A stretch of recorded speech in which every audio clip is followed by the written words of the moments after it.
तो इसमें संदेह नहीं कि यह देश के लिए भयानक विपत्ति होगी, क्योंकि यह स्वाधीनता, समता और बंधुत्व के लिए खतरा है।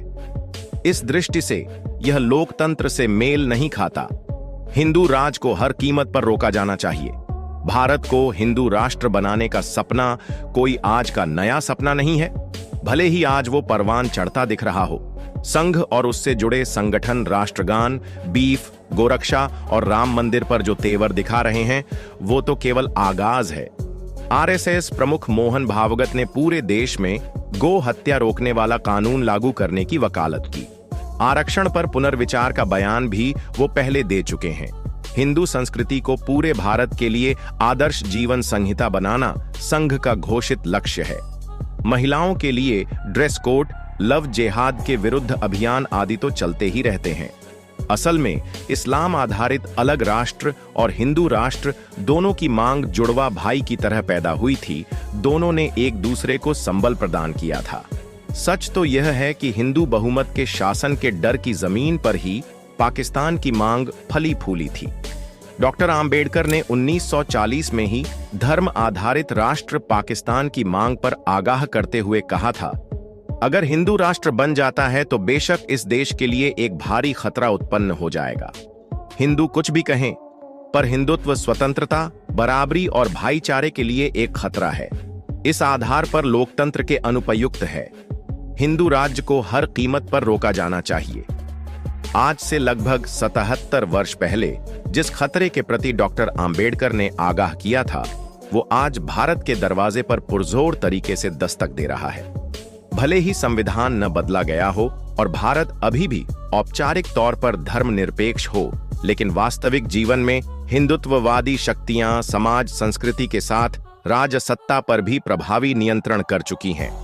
हालिया विधानसभा चुनावों, खासकर उत्तर प्रदेश में भाजपा की भारी जीत के बाद शासन के तेवर और उसके द्वारा लिए जा रहे निर्णय और संघ के कर्ता धर्ताओं के बयानों से इसमें संदेह की कम ही गुंजाइश बची है। डॉक्टर आम्बेडकर हर हालत में भारत को हिंदू राष्ट्र बनने से रोकना चाहते थे, क्योंकि वे हिंदू जीवन संहिता को पूरी तरह स्वतंत्रता, समता, बंधुता का विरोधी मानते थे। उनके द्वारा हिंदू राष्ट्र के विरोध का कारण केवल हिंदुओं का मुसलमानों के प्रति नफरत तक सीमित नहीं था। सच तो यह है कि वह हिंदू राष्ट्र को मुसलमानों की तुलना में हिंदुओं के लिए ज्यादा खतरनाक मानते थे। वे हिंदू राष्ट्र को दलितों और महिलाओं के खिलाफ मानते थे। उन्होंने साफ कहा है कि जाति व्यवस्था को बनाए रखने की अनिवार्य शर्त है कि महिलाओं को अंतरजातीय विवाह करने से रोका जाए। इसी स्थिति को तोड़ने के लिए उन्होंने हिंदू कोड बिल पेश किया था। उनके हिंदू राष्ट्र को भारी खतरा मानने के पीछे जातीय व्यवस्था से पैदा हुई असमानता एक बड़ा कारण था, जो स्वतंत्रता, बराबरी, भाईचारे और लोकतंत्र का निषेध करती है। उनका मानना था कि इस असांता के रहते न तो वास्तविक स्वतंत्रता कायम हो सकती, न समता, स्वतंत्रता, समानता के बिना किसी सामाजिक भाईचारे की कल्पना ही की जा सकती है। जातिवादी असमानता हिंदुत्व का प्राण तत्व है। यही बात उन्हें इस नतीजे पर पहुंचाती थी कि हिंदुत्व और लोकतंत्र दो विरोधी छोर पर खड़े हैं। जातिगत असमानता और इसे बनाए रखने के लिए महिलाओं द्वारा वर्ण और जाति से बाहर जीन व साथी चुनने पर नियंत्रण के मामले में हिंदुओं के भीतर कोई बुनियादी परिवर्तन नहीं आया है।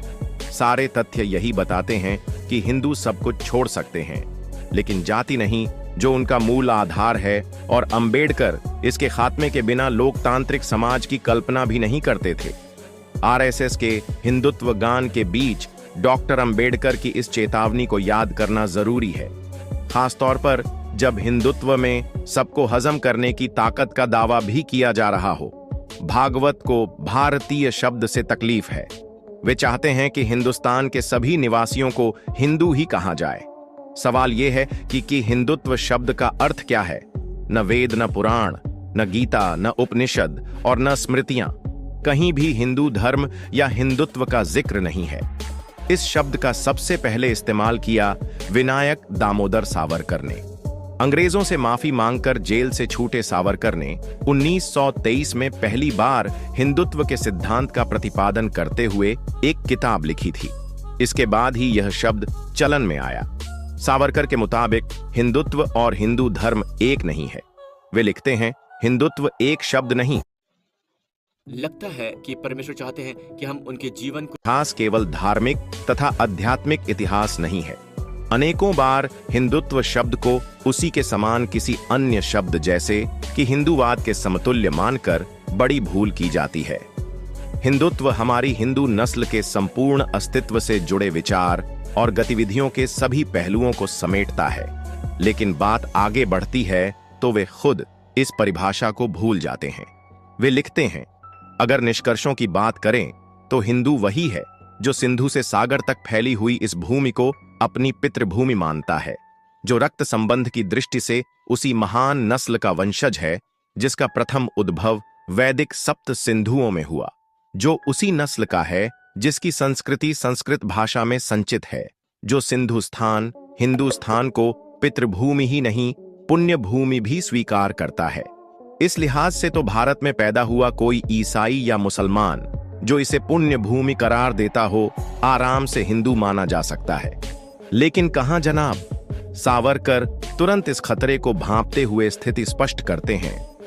ईसाई और मुसलमान समुदाय जो ज्यादा संख्या में अभी हाल तक हिंदू थे और अभी भी अपनी पहली पीढ़ी में नए धर्म के अनुयायी बने हैं, भले ही हमसे साझा पितृभूमि का दावा करें और लगभग शुद्ध हिंदू खून और मूल का दावा करें, लेकिन उन्हें हिंदू के रूप में मान्यता नहीं दी जा सकती, क्योंकि नया पंथ अपनाकर उन्होंने कुल मिलाकर हिंदू संस्कृति का होने का दावा खो दिया है। साफ है कि ये हिंदुत्व एक राजनीतिक अभियान है जो मुसलमानों ईसाइयों के खिलाफ व्यापक हिंदू समाज को संगठित करके हिंदू राष्ट्र बनाने के लिए है। तो चलिए मान लेते हैं कि हिंदुत्ववाद हिंदुओं की व्यापक एकता के लिए है, पर हिंदुओं की एकता की राह में सबसे बड़ी बाधा तो जाति प्रथा है। तो क्या हिंदुत्ववादी इसे खत्म करना चाहते हैं? बिल्कुल नहीं। जाति प्रथा को हिंदू राष्ट्र के अभिन्न तत्व के रूप में समर्थन देते हुए सावरकर ने कहा कि जिस देश में वर्ण व्यवस्था नहीं है उसे म्लेच्छ देश माना जाए। यही नहीं, दलितों और स्त्रियों को हर हाल में गुलाम बनाए रखने की समझ देने वाली मनुस्मृति को वेदों के बाद सबसे पवित्र ग्रंथ घोषित करते हुए सावरकर लिखते हैं, यही ग्रंथ सदियों से हमारे राष्ट्र की ऐहिक एवं पारलौकिक यात्रा का नियमन करता आया है। आज भी करोड़ों हिंदू जिन नियमों के अनुसार जीवन यापन तथा आचरण व्यवहार कर रहे हैं, वे नियम तत्वत मनुस्मृति पर आधारित है। आज भी मनुस्मृति ही हिंदू नियम, हिंदू लॉ है, वही मूल है। इस लिहाज से देखा जाए तो हिंदुत्व और कुछ नहीं ब्राह्मणवाद को हर हाल में बनाए रखने का अभियान है। डॉक्टर अंबेडकर ने इसे बखूबी पहचान कर लिखा था कि अगर हिंदू राज सचमुच एक वास्तविकता बन जाता है तो इसमें संदेह नहीं कि यह देश के लिए भयानक